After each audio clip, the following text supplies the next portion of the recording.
All right, welcome to Apologetic Showdown. I'm here with Mr. Brass, and we're going to be talking about pro-life and pro-choice argumentation. And I know this is a controversial topic that not all viewers are going to necessarily agree with us, but we're analyzing these things from an objective standpoint, and disagreements, and of course, post questions and comments, and we'll take it from there. So yeah, thanks for coming on. So I don't know if you had a particular starting point that you wanted to start us off with. I was just going to kind of, just see where the conversation goes. Well, as people may know or may not know, that I actually did write a book on for the pro-life side called The Abortion Saga, um, and it was a very interesting work. I had been collecting the research for it for a while now. Originally, when I started collecting the research, I wasn't even fully pro-life at all. I was just sort of going through what I could find. And, it was in the process of doing that I eventually did come to be pro-life. Uh, but very often, I always feel that the humanity of the unborn is always typically a good starting point. Because that's generally what I always find many straw men towards, and I find the most distressing sort of comments that I get. Yeah, in terms of, you mean like disparaging the unborn's life, or? Yeah, pretty much. Yeah, Um, Very often I see dehumanization tactics that are used, such as saying it's just a clump of cells, which, funny enough, if all humans are biologically that, if we're just going to go completely biology wise, that's all humans are. right. Yeah, and of course, from my perspective, I would add in the soul as well, but I know we kind of disagree on that. But yeah, I mean, for the typical pro-choice advocate, yeah, they're going to argue that everybody's just clump of cells. I suppose they mean it more like a clump of cells without like conscious reflection. So they would say that maybe that's where the distinction comes in, but I wouldn't grant that that's an intrinsic difference. So how would you? Well, I guess we'll kind of go through the arguments. But like, how would you respond to that though? Like, if somebody says, "Well, an unborn child or unborn fetus says a clump of cells, but they lack sort of like consciousness or rationality in the I, fullest sense." yeah, I always point out that consciousness is a very difficult topic if we're going into philosophy of mind. Like, generally they just presuppose their own materialistic worldview onto it, and they never actually take the time. Like, for it was interesting learning from guys like John C. Bach how we actually measure stuff like pain. We don't actually measure pain, so to say. What we do is we use surrogate methods or indirect ways of measuring pain, where we measure things that we find are correlated to pain. Like, I can't, really. To give an analogy, it's sort of like, there's two different ways I can measure a fridge. I can measure a fridge either by directly putting a ruler onto it, or let's say you send me a photo of your fridge and you tell me to say how tall it is. Well, I can use indirect methods such as the shadows and objects next to it in order to determine its height, but it's indirect. I'm not actually there with the ruler to measure it. So that's the difference between the two. And so they sort of have to presuppose their own, like a material sort of worldview to do that, which I'm not entirely opposed to if argumentation can be given for it. So Uh, with that analogy though, with like the refrigerator, are you saying like because the unborn child still has pain senses that we can detect that indirectly? Is that the argument that you're making? can make inferences about that. John C. Bach, I believe, he was on this LifeSite News podcast where he actually went over that, where we can be reasonably certain before 24 weeks that the unborn have some noticeable pain. They say, I think he says about 18 to 20 weeks that we can be sure of. He says 13 weeks, it's, up for debate on 13 weeks. But that's as low as we can get so far. But, even he admitted that a lot of our things are just surrogate measures. We don't actually measure pain per se. We measure correlates of pain. Yeah. There's a difference between me saying that there is an actual pain and me saying, if I hit you on, give me another analogy. It's like they have, when you're in pain and you go to the doctors, they give you a chart, right? They say, what's your, how much in pain are you? 1 to 10, with 1 being the least amount of pain and 10 being the most. That's what they'll generally say. The reason why is interesting. It's because they can't actually go inside your mind and say, are you in pain right now? So they have to use an indirect measure to get it. Yeah. We have to be able to make an inference of pain, not really going full on. But I find that, when you go into the philosophy of mind on this, you got many different perspectives. You can be a substance dualist. You can be a heliomorphic. I would say either monist or dualist. There's debates over which one heliomorphism would fall under, because it's technically 2 different substance, it's 2 different aspects. So some people call it dualism on that, but it's just one overall thing, unified. So there's people that say it's monistic as well. So depends on where you go from on this. But there's also panpsychists who believe everything has some amount of consciousness to it. My phone I'm talking off of has some degree of consciousness in it. There's the reason why we, when you get to a certain level of consciousness, when matter or whatever collects to it, you get to us. That's a panpsychist sort of view. Everything has degrees of consciousness. It's just we only notice it when we get to this stage that we are currently in. So there's of course eliminated materialists who believe that consciousness is an illusion, or at the very least that it's not important. Right. Now, where would you say that you fall on that spectrum? I definitely consider myself a materialist in the sense that I do believe that the mind, I believe that I'm trying to think how to word it. I do believe that the mind is the brain, with us. Although, of course, I'm not a complete materialist in that regard, because I do believe that there are immaterial things, like God, for example. But I don't really go beyond that limit for us. Right. So somebody in the chat asked if you're an atheist. So do you want to clarify your position on that? When I'm in public, I just call myself an agnostic. But online, I go by I'm a deist. That's more or less fits my personality and where I stand on my beliefs. I call myself a weak deist in the sense that I don't have a high degree of certainty, but I still believe. Yeah, I remember we had talked about that some.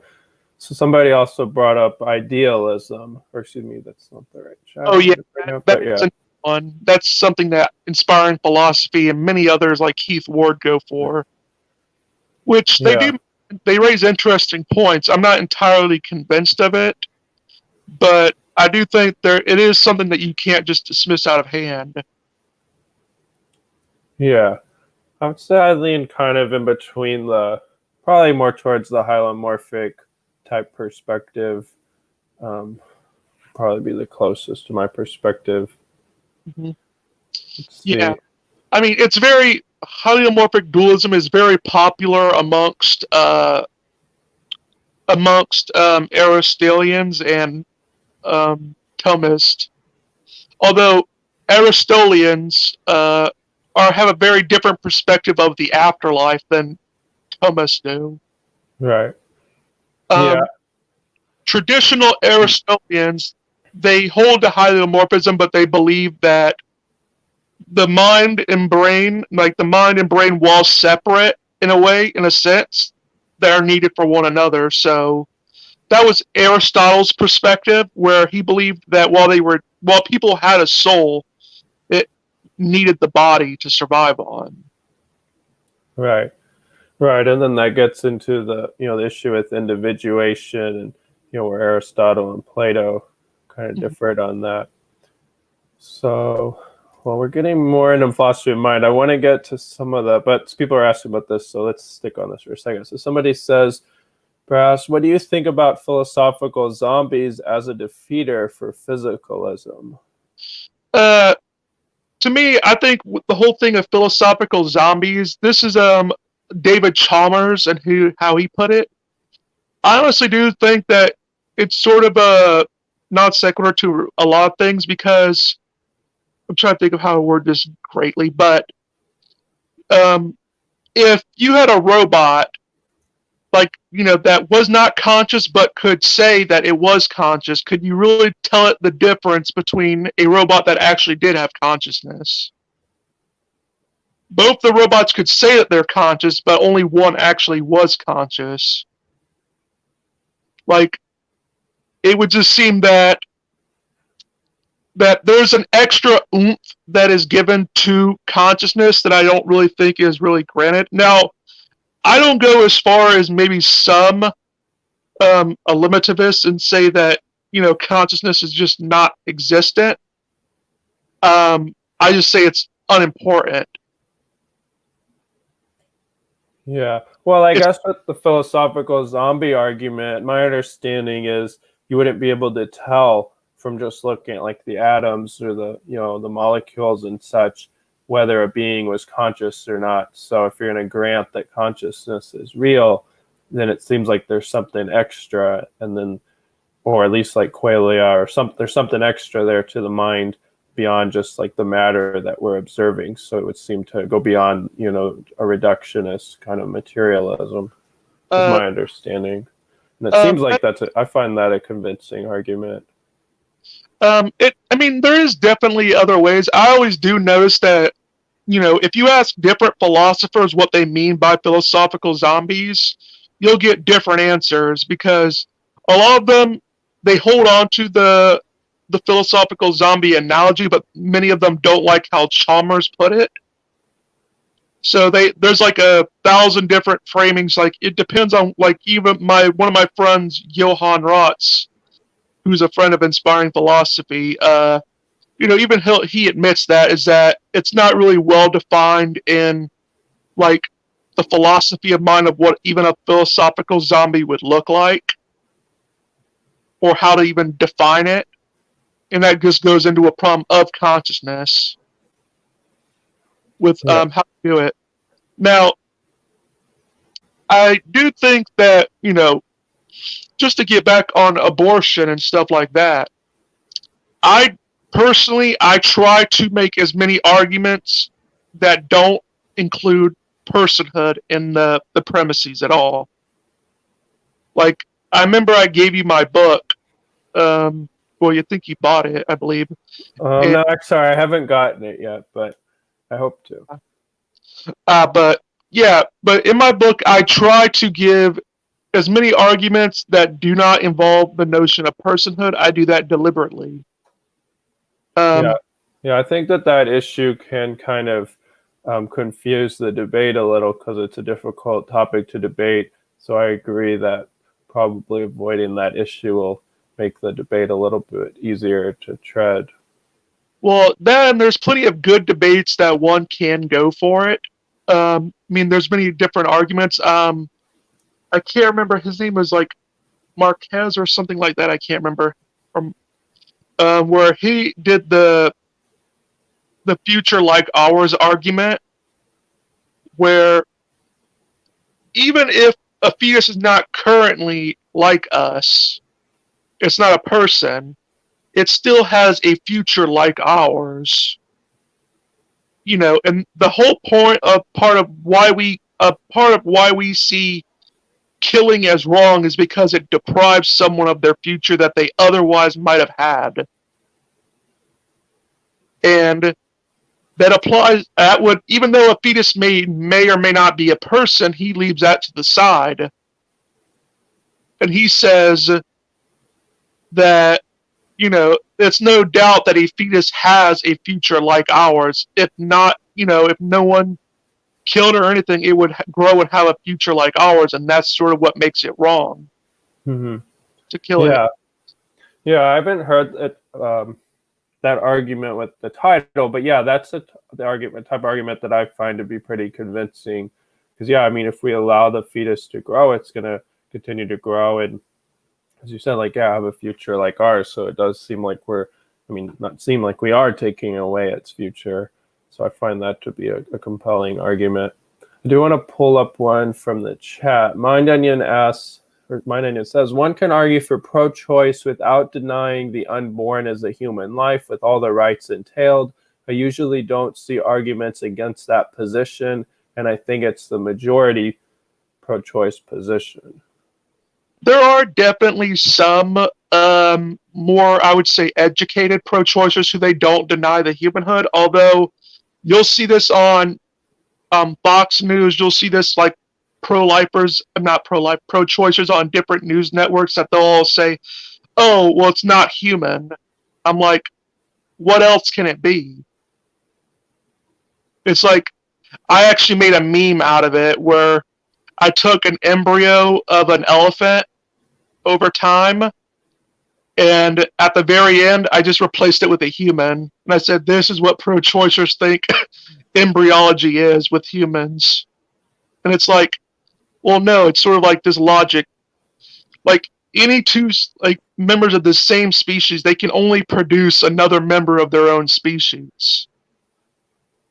That's fairly uncontroversial. Even young Earth creationists will agree with that. Yeah. Like, two dogs mating will always create a dog. And, two elephants that mate will always create an elephant. So the same thing goes, like two humans mating will always form another human. There's nothing incontroversial about that.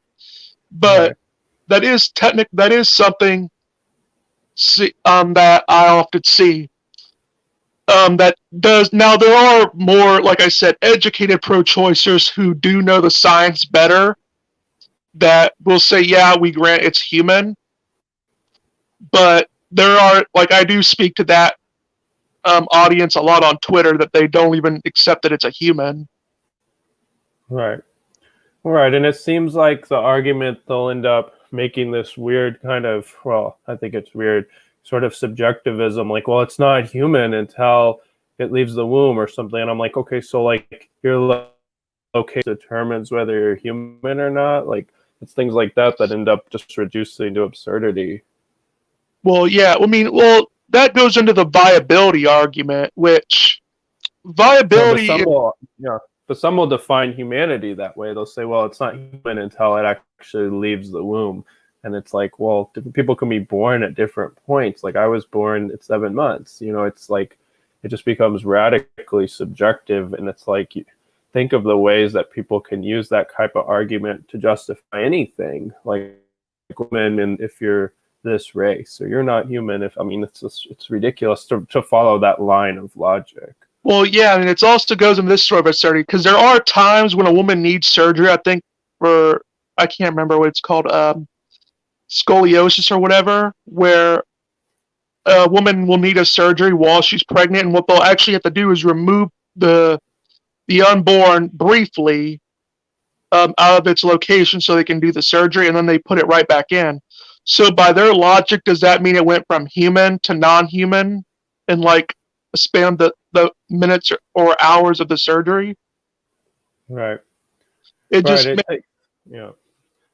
Well, they have this like the argument kind of has this radical subjectivism, like the mother determines the humanity of the unborn, But by like will almost. well, yeah, and I always say, we need to take that logic to its logical extreme. Can a woman decide when the child is born that it's not human? Now, Right. obviously, like, if a woman, if, let's say we saw a woman that she committed infanticide and she threw her child into the woods to get eaten by bears, and we asked the woman, well, why did you do that? And she said, well, I said it wasn't human and it didn't have rights, so therefore it doesn't. Right.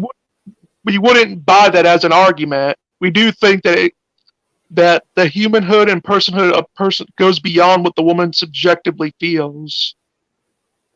Right.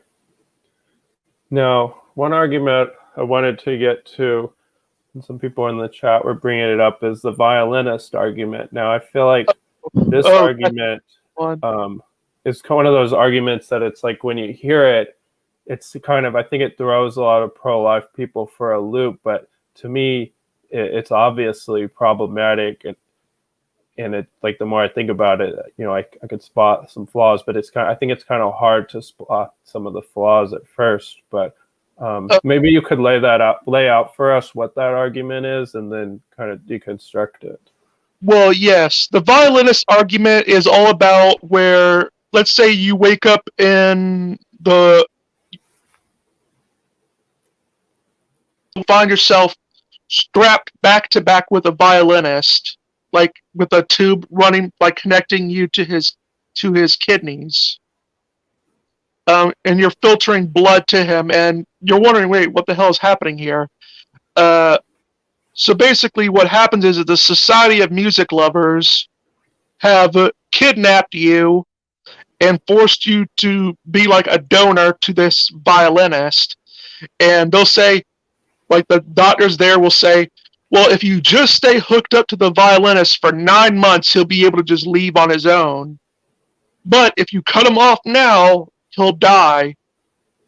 So, Thompson, I can't remember her first name, but a philosopher goes by Thompson. Yeah, Judith Jarvis, I think. Yeah, Judith Jarvis Thompson. She's the one that formulated this. She's actually still alive, surprisingly enough. I think she's in her 90s. I think it's like the most cited. I've read it's the most cited philosophical paper, somewhere up there like that. Like, at least on the abortion issue, I've heard it's overall the most cited. And I don't know if that's true, but yeah. I know it's definitely the most cited when it comes to this topic of abortion. I do know it's like the most cited. But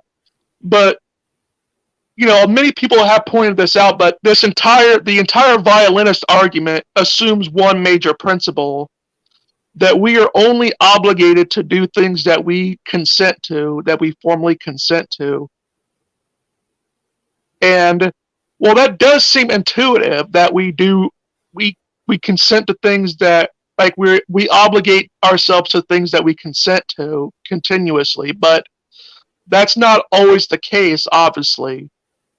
Like, for example, if I get drunk driving and I I hit a guy with my car, while I'm drinking and driving, I would still be obligated to pay for his medical expenses at the very least, for what I did, even though I didn't consent to hitting him with my car, or nor was it my intention to hit him with my car. I'm still obligated by law to compensate him. So the principle is not exact, because there's clearly exceptions. And I also say, funny enough, that one could say that this principle works too well for Judith Jarvis Thompson, because if carried out through its logical extent, it would also we'd have to abolish child support. Because think about it, if a man doesn't obligate himself to his child, and their argument goes like consent to sex isn't consent to pregnancy. Well, obviously consent to pregnancy also doesn't mean consent to taking care of a child. That's what adoption is for. So why couldn't a guy who just doesn't want to be a father, if we're not obligated to do anything outside of what we ourselves consent to, then obviously that would make child support for an unwilling father unjust. Right. Well, I guess in fairness, I can imagine Thompson and defenders of this argument saying, well, it's about bodily autonomy. Returning to the analogy, it's like, and I think Thompson even in the analogy said, like, imagine that this violinist got drunk or passed out and then wakes up and finds herself connected to this, or no, the woman passed out and finds herself connected to the famous violinist. And, it's like, it's the bodily autonomy. So I guess somebody would say, that would be the difference with the child support. But obviously, obligation can go further than that. I think Dave Chappelle even had a comedy routine somewhat recently where he kind of made that point. Yeah, he did, Sticks and Stones. Well, I like to always remind people what bodily autonomy actually is, because there's a lot of misconceptions. Bodily autonomy just means that you have the right to use your bodies to just means, for just means, without interference from anybody else. For what this means basically is, for example, you're allowed to go to the store and use your body as a means of getting yourself a chocolate bar.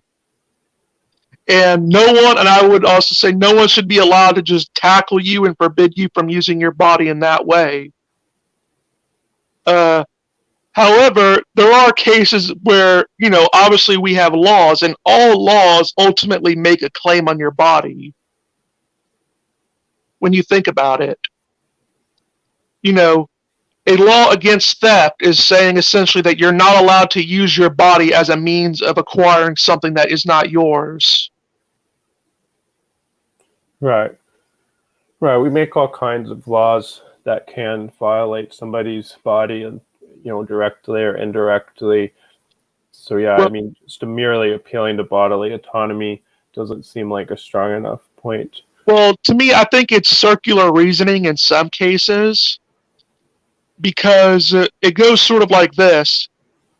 My bodily autonomy in this particular action is just. And I say, well, why? And they say, because I say so. And I say, well, why do you say so? Because I believe my bodily autonomy in this action is correct, is just. So you get circular reasoning to it. They'll point out to rape as the most common example with it. And I'm like, well, that doesn't disprove what I've said, because, like I said, bodily autonomy is using your body for just means.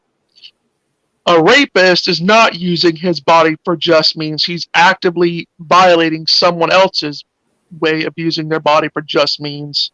So if a person came in and whacked the rapist over the head with a baseball bat and stopped him, that would not be violating his bodily autonomy, because he wasn't using his body for just means to begin with. Right. Well, so I guess returning to the violinist argument, because it seems like, the argument assumes that the person didn't consent to being hooked up, but obviously, most sexual encounters, the person has consented. But then, so it seems like, the argument could be repackaged to say, well, okay, but it at least works in cases of rape, because, then, the woman hasn't consented. And one of the objections that I would make is that, well, that's a fair point, in that the violinist argument can make that distinction.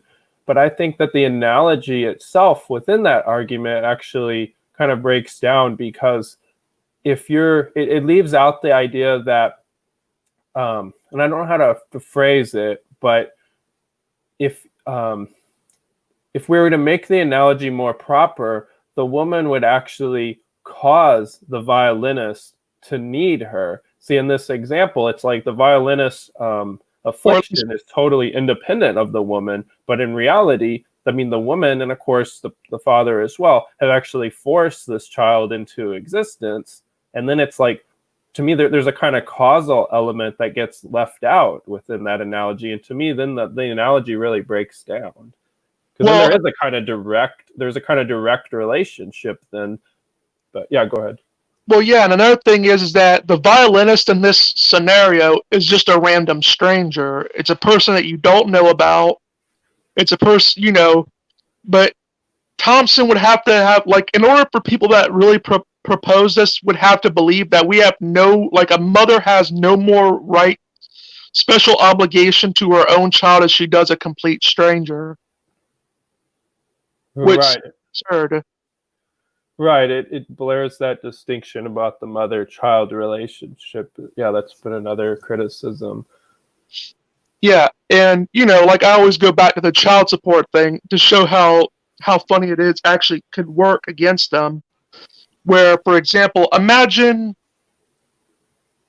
yeah, interesting. If your mind is your brain, then thought crimes are also restrictions on your bodily autonomy. Yeah, technically so.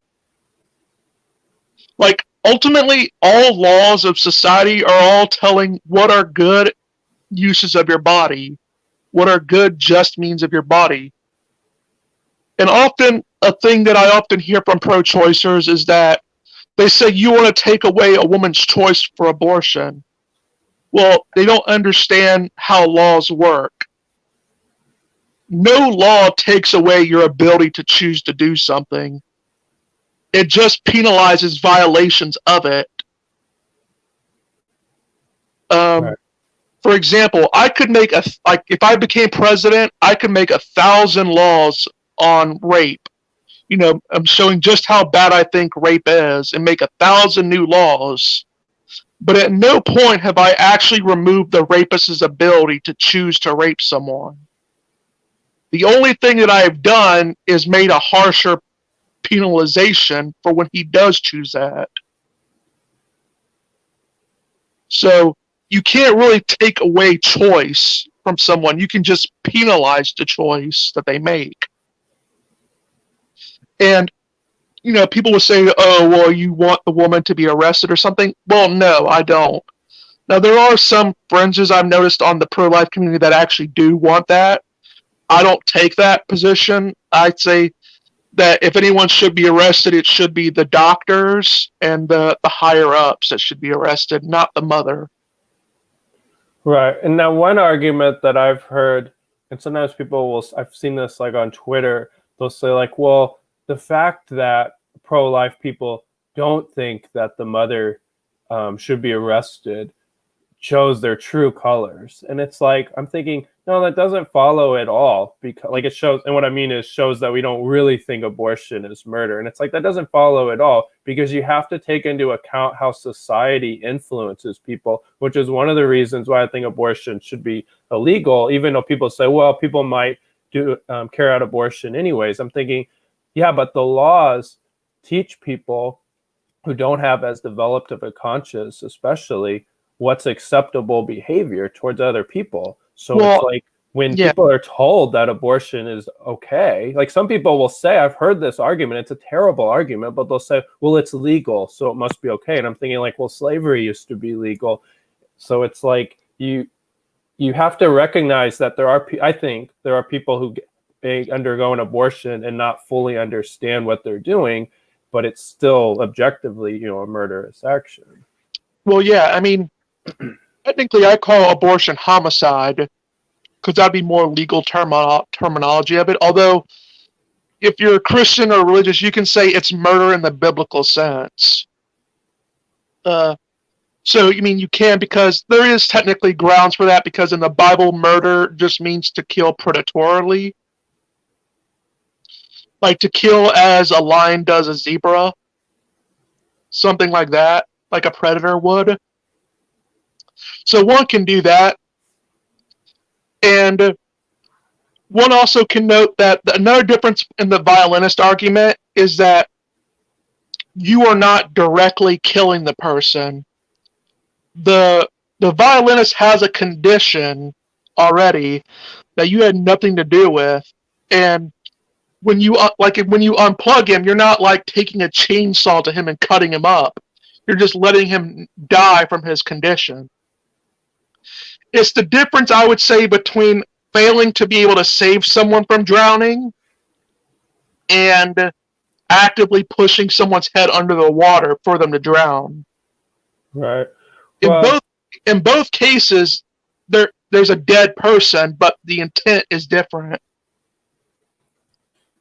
now there was a debate a while back, and you may have watched it between, I'm looking up right now, but Peter Kraft and David Bonin. Did you watch this debate, or David Boonin?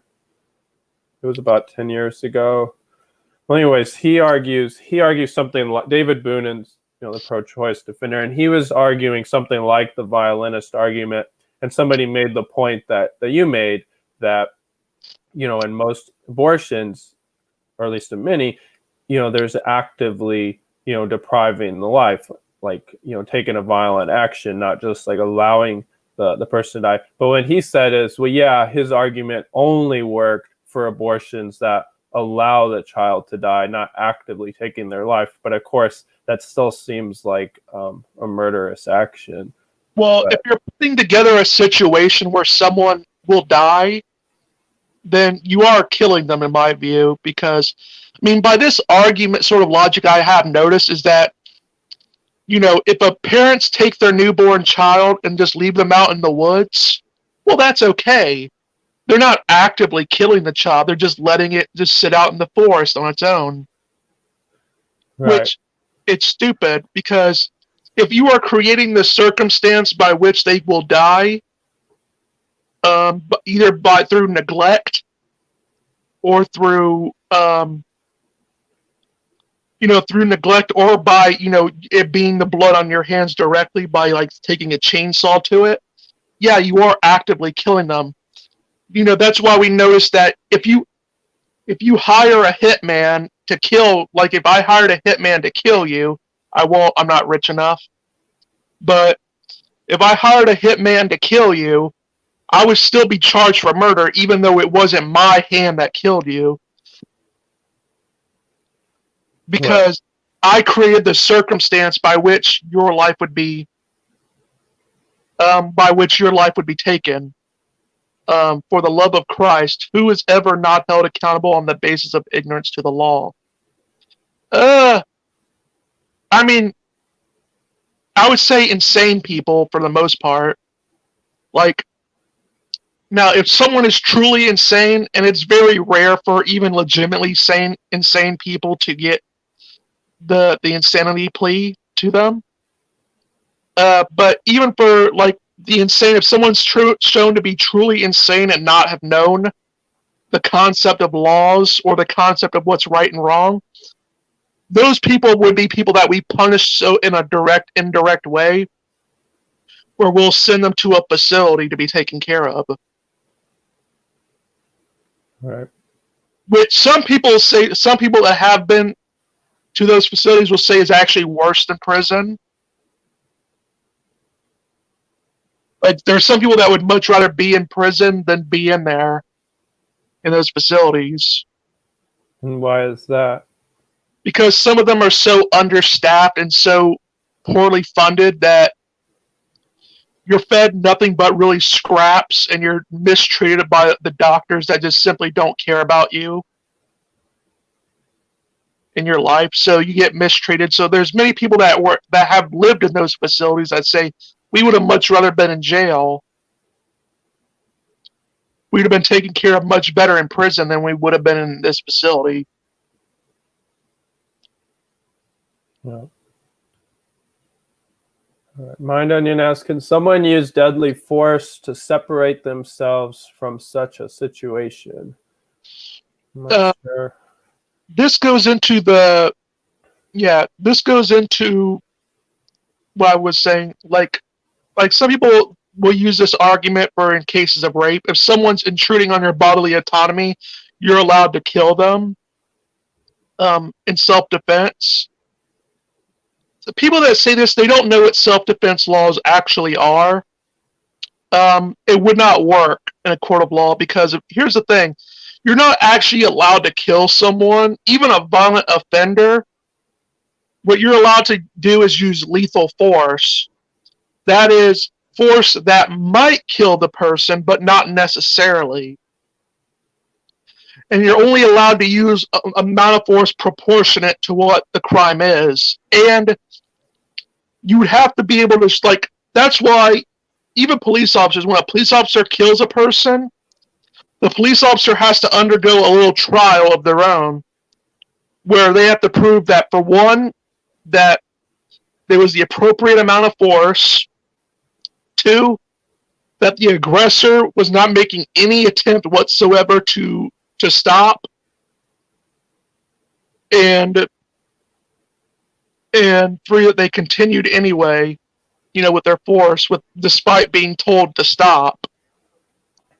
And even then, when all those steps are completed, you're only allowed to use force that might lead to their deaths. Like, you can shoot them in the chest, hit them with a baseball bat, whatever, and that might kill them.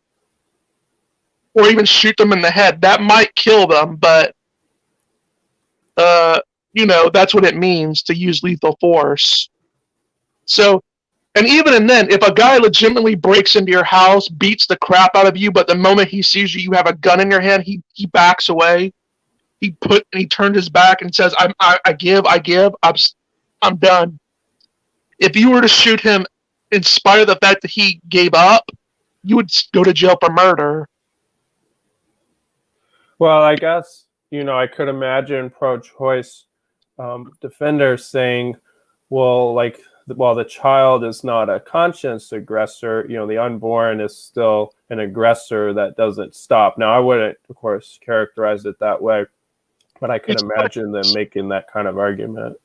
Well, it's not aggressing, because the entire point of, for someone to be able to violate any of your rights, it presupposes that the person was, I would say, contractualism is a way of noticing this, is where the person had to have been a moral agent capable of understanding your rights and having, for example, if a dog humps your leg, for example, do we say that dog is violating your bodily autonomy? Well, no, because the dog isn't considered a moral agent. The dog is not capable of understanding your bodily autonomy or of able to understand obligations. So in that same way, a fetus can't, a fetus can't, doesn't have obligations to anyone because it's not capable of it. Whether or not it's conscious or not, that's, one can be conscious and not be morally obligated to people. That's the insane. We don't consider them obligated to people, but we separate them from society, even though that they have obligations technically. Right.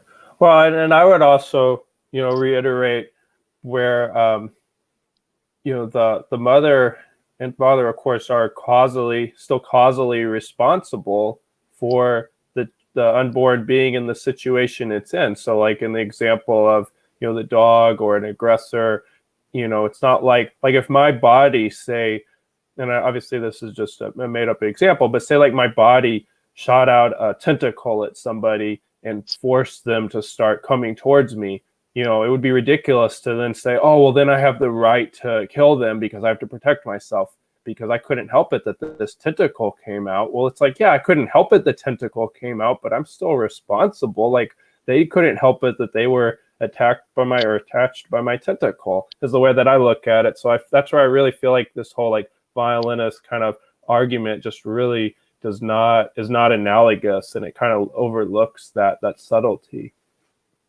And personally, for me, I honestly take the position that it would be unjust to kill the violinist in that circumstance as well.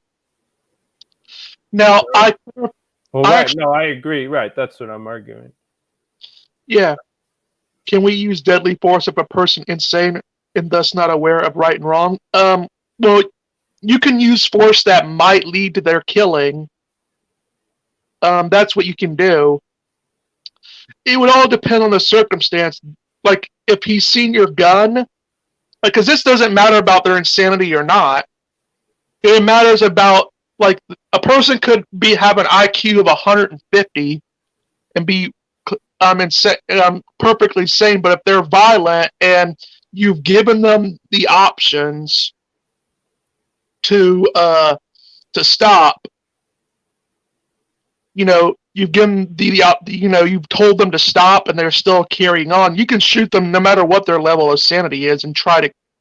You're only allowed to use a proportionate amount of force, which is why if they were being consistent with the self-defense case, they would say immediately after abortion, a woman would have to go to a courtroom and establish self-defense, which police officers do, and which anybody, like even if you shoot a guy in the head who broke into your house, you still have to go to a court and answer questions in order to establish it was self-defense. Well, I guess people would say like Roe v. Wade already established that, but no, not really. I mean, even with cops, like if a cop shoots like a bank robber in the head who's shooting people, he even though he shoots the guy, he still has to fill out. He has to prove that it was self-defense, which is a court process in of itself. And I don't see many pro-choicers advocating for telling, and the fetus is complying with the person. Like, the mother is saying, hey, I don't want you here. The fetus is actively trying to fulfill the woman's role of not wanting its body's resources by developing.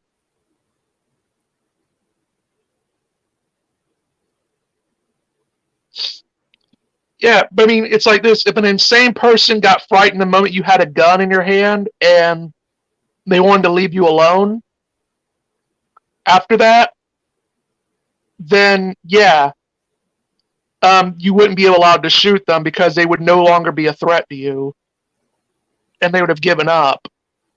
The same thing is like with a fetus. A fetus is actively trying to follow through with your orders. You say you don't want it to use your body's resources. It's developing so it won't need your body resources. It's making an attempt, and that's what all you need in self-defense cases is that the person is making an attempt to follow your orders to back away from you. Point. And also mind on you, and I would just reiterate, you still have to, consider so just to make sure everybody's on the same page, because I know some people in the chat haven't read the violinist argument. So the violinist is in the analogy is meant to be like the unborn child. So like this famous, so sometimes it gets brought up like, oh, can you imagine like, the child could grow up to be a famous violinist. And then, so the violinist, it's meant to be, instead of it being an unborn child, it's meant to be that grown violinist. And then, Thompson's asking, would the woman have the right to unplug herself from this violinist? And then one of the points I've been reiterating is, well, it's just not a good analogy, because in the analogy, the woman is plugged into by the violinist's friends, but in an actual conception, it's the woman and the father who essentially plug into the child. So it's a totally different analogy. But go ahead. Yeah.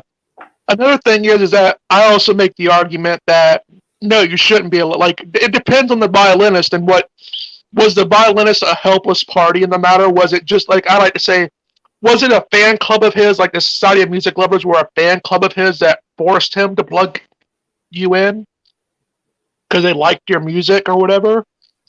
I say in that case, it would be unjust to unplug from the violinist because he'd be just as much of a victim as the woman.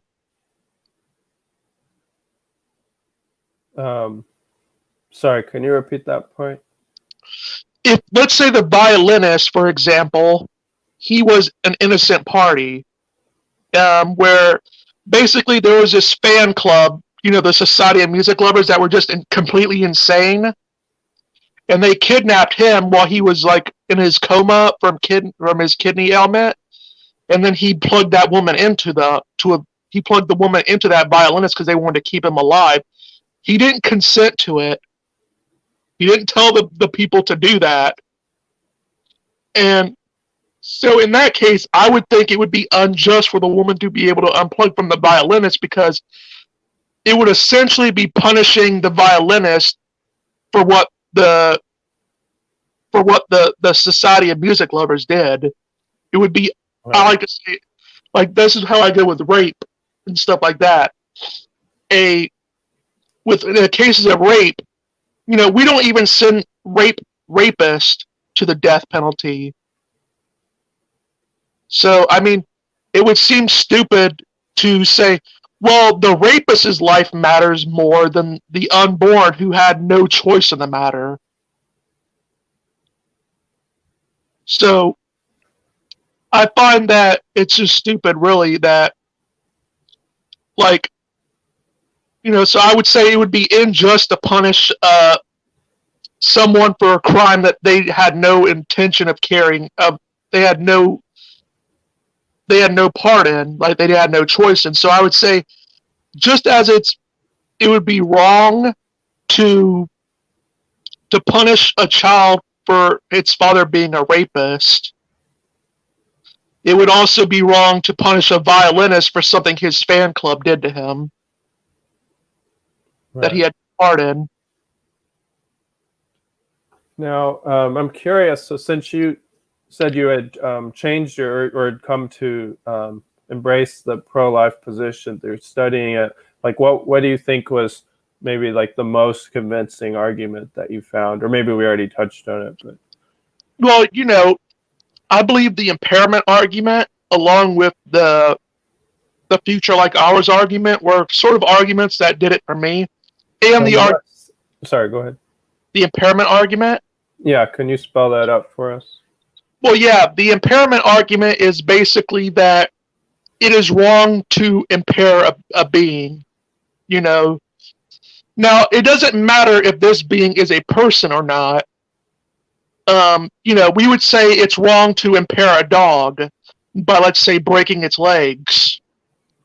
We would say it's wrong to impair a cat by, let's say, clawing at its eyes. We would all, even a jellyfish, it has no brain, we would still say it's at least wrong to cut off its legs and impair it. So the argument goes that, well, what's a greater impairment than death? Because you're taking away everything. Right. Right. And then I was reading this, I know this is only sort of connected, but I don't know if you saw this story about this kid who's a high school wrestler, and he won state or went to state or somebody's missing at least one of his arms because of a botched abortion. And that just demonstrates the kind of continuity. It kind of combines those arguments, or it kind of gives an example of those arguments. Like, here's somebody that I guess didn't have rights to their limbs because they were unborn, and now we see the continuity with that. Now he's missing limbs. Mm-hmm. Well, yeah, and what's funny is that my position that it would be wrong for the woman to unplug the violinist is actually something even pro-choice advocates actually go for, as well as Peter Singer, because he says that Peter Singer is a preference utilitarian who says that individuals are obligated to bring about the best state of affairs. And, he says that it would thus be wrong to refuse to sustain a person for 9 months if that was the only way a person could survive, even though it would be of a great inconvenience to parties involved, because the eventual healing that could be brought about would lead to a better state of affairs. Now, that's Peter Singer, who's a preference utilitarian and a pro-choicer. But sorry, can you repeat, so was he arguing, was arguing that it would be wrong for the woman to unplug from the violinist? Yeah. So he rejects, so obviously Peter Singer is a pretty big on the, the pro-choice side. So, but he rejects the violinist argument. Is that what you're saying? Yeah. He rejects it on preference utilitarian grounds. Yeah. But then how come he doesn't extend that to his other argument? I mean, because my understanding is he doesn't think even born children necessarily have the right to life for a while. He bases that on self-awareness. Or, he'll say that even a comatose person has, basic awareness. He says that sort of stuff. even though they're not showing it, which I always say, then what's really the difference between the unborn and the comatose? Mind Onion says, I think unprotected sex leads to conception rarely enough that one can argue that sex is not consent to pregnancy, so I don't find the objection very strong. I always think this is stupid because you can't really consent to the effects of the causes. Like, it's sort of like saying I consent to eating 3 or 4 birthday cakes a day, but I don't consent to gaining weight. You know, or I always make this analogy. I consent to having my head blown off by a shotgun, but I don't consent to dying. The effect sort of, this is a notion of cause and effect here. Right. And I mean, the person engaging in sex knows that it's a possibility that it's going to be in conception, even if it's a lesser possibility. Well, I always make the notion of also that it is tacit consent, in my opinion. Right. Where, if you engage in an institution where it has certain rules, even if your intention was not to follow the rules, you're still bound by the institution. In the institution, you tacitly consent to it. To give an example, if I go into a game of chess, I tacitly consent to the rules of chess.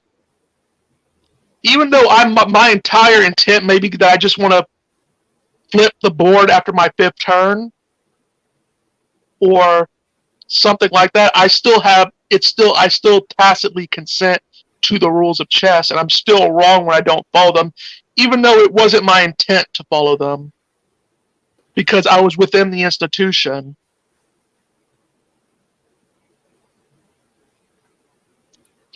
So, another argument. Oh, sorry. There was another argument I think that you were going to mention, other than the impairment and future life arguments. Was there one you were going to get to? Well, that and yeah, I always go up to what when I go into the violinist specifically. I also say the causality is messed up in the situations. It is basically saying that prenatal children are aggressors like how burglars are, which is absurd considering the child's presence in the womb is the result of actions parents take and are beyond the control of the child. Also, even given a trespassing charge to the unborn child, it would appear giving it capital punishment without due process would be excessive, cruel, and unjust. We don't even give that to violent burglars. And trespass in general implies volition on part of the invader, i.e. that they acted intentionally and could have avoided it, whereas the prenatal kid had no intent. At most, the kid could be said to be an innocent trespasser, and if the child aggresses on the woman, it is her and the father's fault. And thus, the analogy assumes the innocence of the mother and the aggression caused against her, as it does with the stranger with the violinist. So it is, I go as, pro-life libertarians point out, is like saying a woman has a right to an abortion is sort of like saying someone has a right to kidnap someone, put them on a plane, and throw them off without a parachute mid-flight.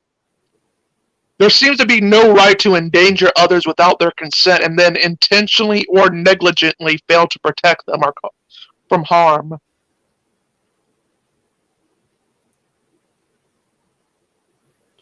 So this comment kind of touches on an issue I was going to bring up, that a lot of times, and I know they're arguing the opposite point, but a lot of times it gets charged with, well, only religious people life, and it doesn't seem like you're religious in the traditional sense, and I just don't think it follows that somebody has to be religious to be pro-life. I'm part of secular pro-life, which is founded by an atheist named Kelsey Hazard. And I mean, even if you're an atheist and you believe that this is the one life we have, that seems to be a pretty good argument in of itself why we shouldn't be taking lives.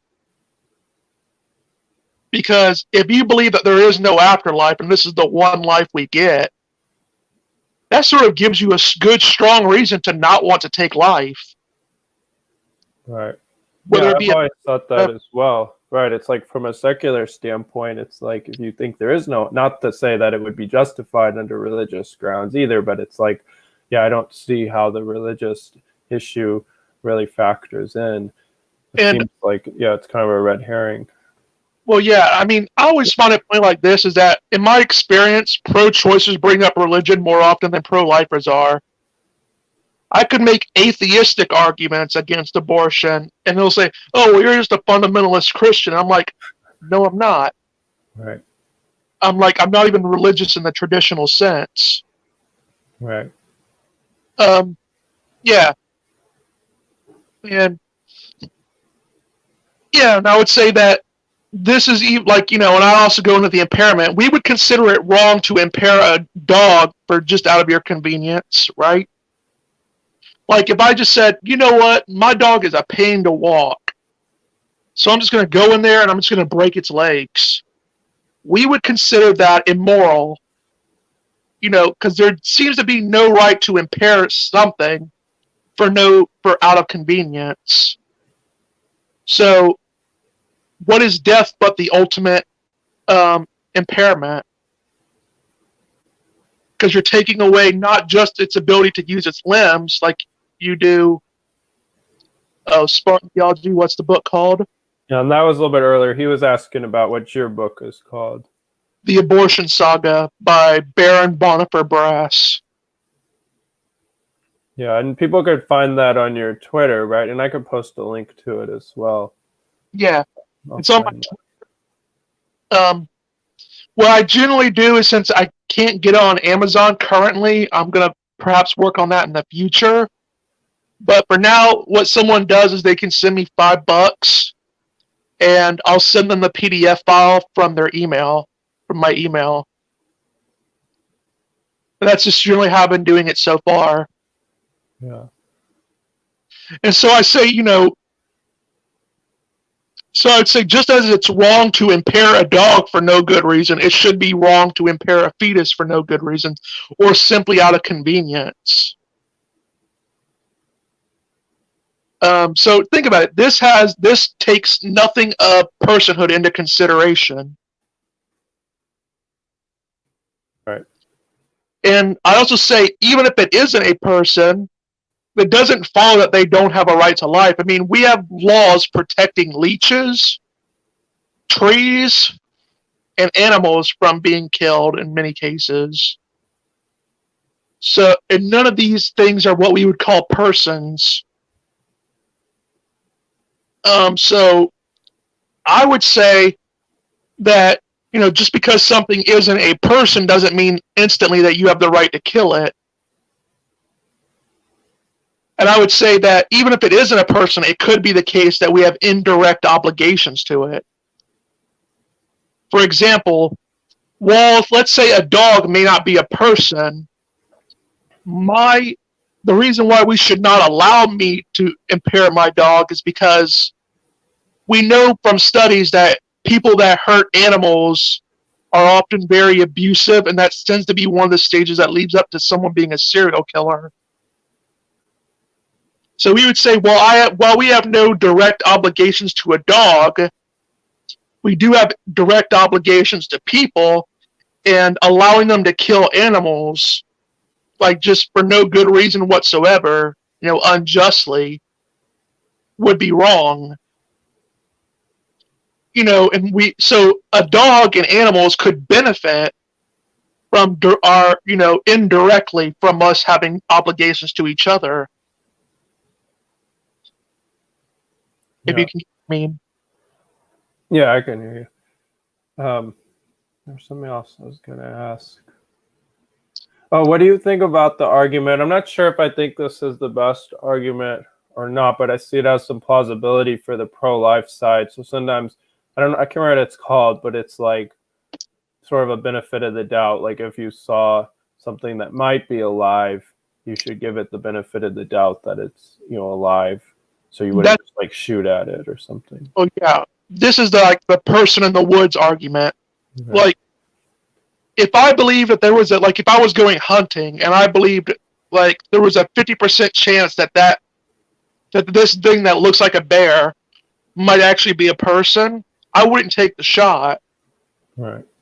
Because the very notion that it might be a possibility that there's a person there, or there might be a moral agent there, would lead me to just stop.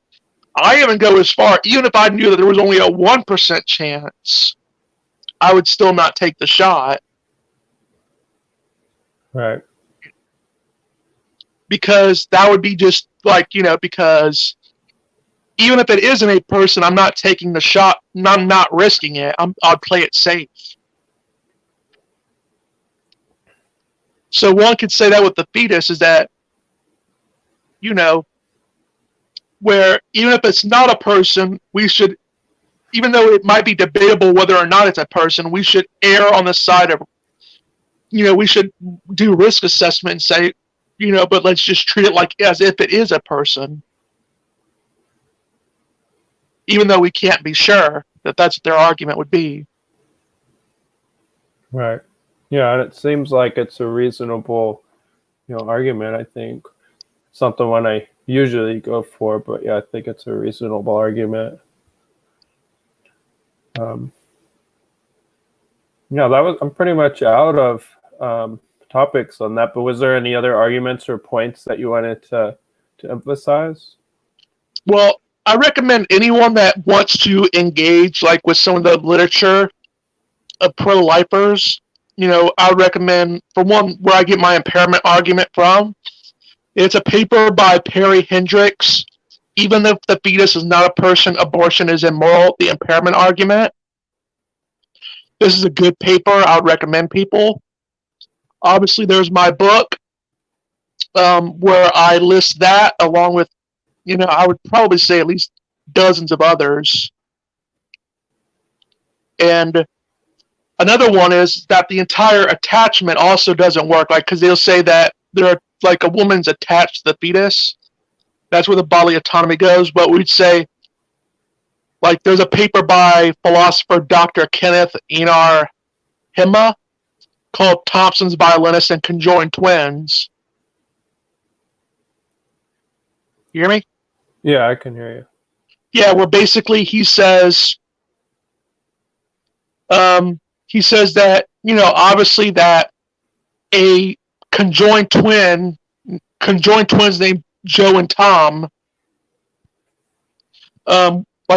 Joe wouldn't be allowed to just saw off his brother and kill him, just because, that it would be more convenient for him, or that, knowing that only he could survive the operation.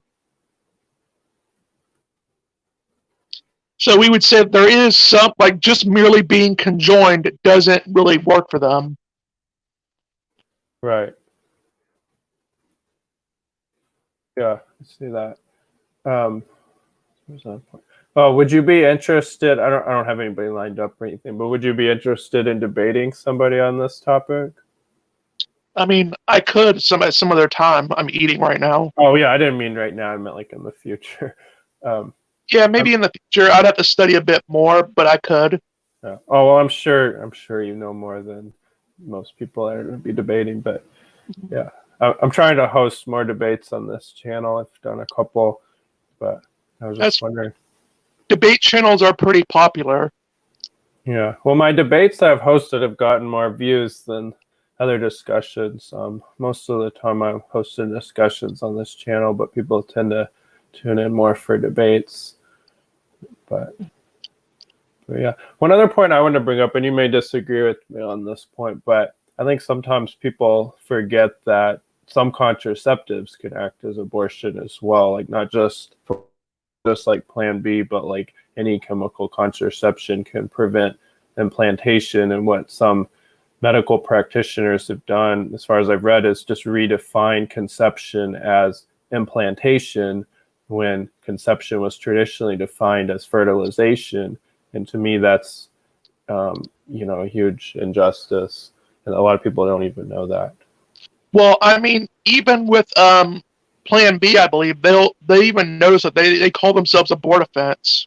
Right. But I've read that yeah, and it's not just like Plan B. A lot of people know that that's considered an abortifacient, but I've read like any chemical contraception could work that way in preventing implantation if it seals off the womb even after conception. But that's one of my objections against contraception. But yeah, go ahead.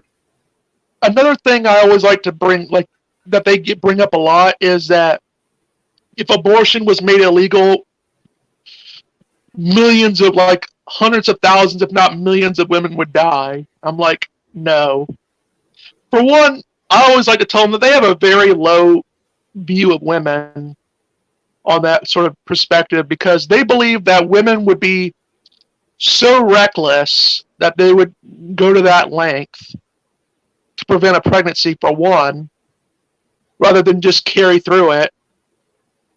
And two, I mean, personally, what I say as well is like, this is really controversial, is where I personally put a woman that, that knowingly, she's so desperate to kill her child that she's willing to put herself in potential danger to do it.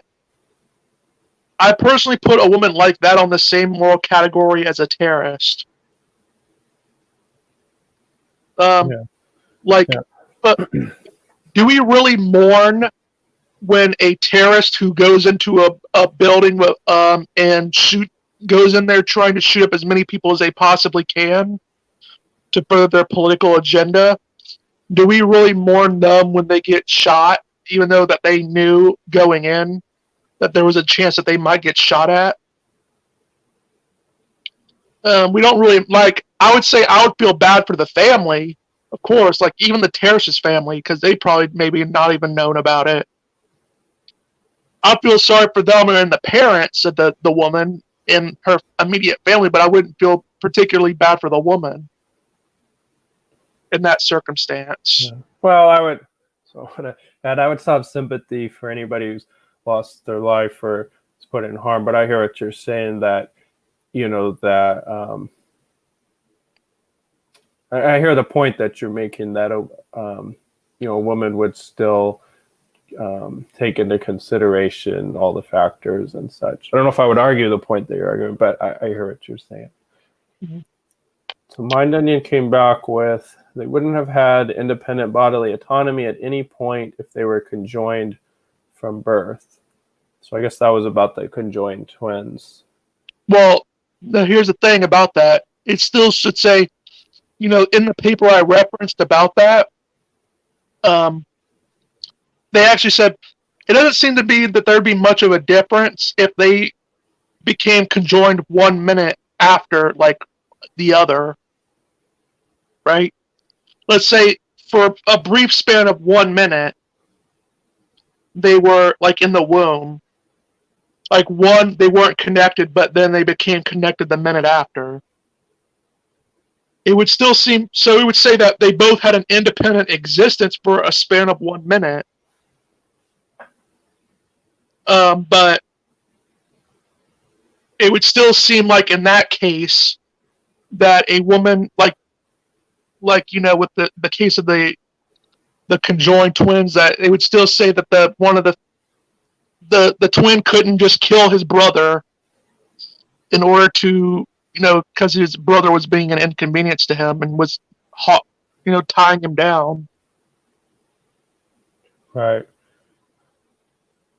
It seems like, and I mean, maybe this isn't, maybe I don't want to bring that point up, but it seems like they would have had autonomy at some point because there would have been some conjunction. Now, maybe, like, I don't know how it works. Maybe the fertilized egg just never quite separated, and that's why they're conjoined. But yeah, I don't see, there still is, like, as you said, even in the case where you use the example, they became conjoined later, then it doesn't seem like that the conjoining part is what all of a sudden makes the moral difference. Like, now, somebody can then, sever the other person in a violent way. So, but yeah, I didn't have any other points, though. We're over an hour now, so probably want to keep it a little bit shorter so people don't have too much to digest. But did you have any closing remarks that you wanted to make? Not many. I would say that, I'd recommend going on my channel, Mr. Brass. You could check out my series on. You can check out my response to Armored Skeptic, who did a video on abortion. You can check that out, and you can just subscribe and whatever. You can help me, support me by buying my book, The Abortion Saga. Yeah, and that would be good. And check me out on my Twitter. I go by Brass Wisdom on there. Yeah, and just stop by and say hello. This was very fun. I'm glad I got to talk to you, man. Yeah, definitely. Thanks for coming on. I hope to have you back on again sometime. And then, yeah, maybe at some point we can set up for you to debate somebody maybe in the future. But yeah, anybody else watching, please click like and subscribe. And thanks for joining us.